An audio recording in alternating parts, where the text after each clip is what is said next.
Hey everybody.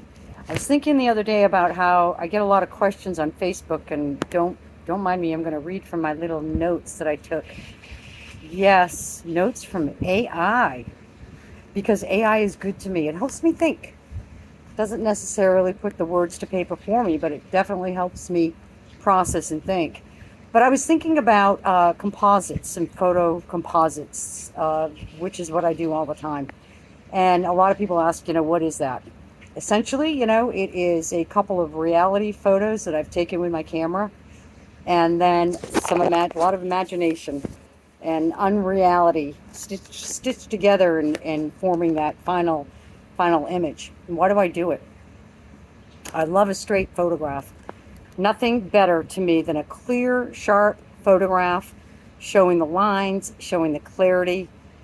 Absolutely gorgeous. But I have to make it into something a little different. I have to do a little critical thinking. For me, is to take that picture of that old house or that field, that mountain, that train, whatever, and try to come up with something that tells a little bit of story.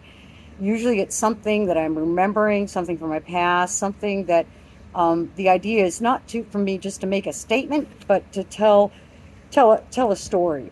A single snapshot, a single photograph, it captures a moment, and it can capture that moment absolutely beautiful. There's nothing like serendipity in a photograph. It's awesome. I like to take it a little further, and with the Photoshop and Lightroom and a couple other pieces of software that I use, I am trying to evoke some kind of a feeling, surrealism, trying to visualize some kind of internal state, fear, anger, loneliness, happiness, joy, sadness. And I'm hoping that by doing that, people will kind of linger in it a little longer. I tend to kind of blow past beautiful photographs. I do all the time, even though they're exceptionally gorgeous and exceptionally well executed. The photographer obviously has a lot of creative skill, a lot of imagination, and technique. It's wonderful.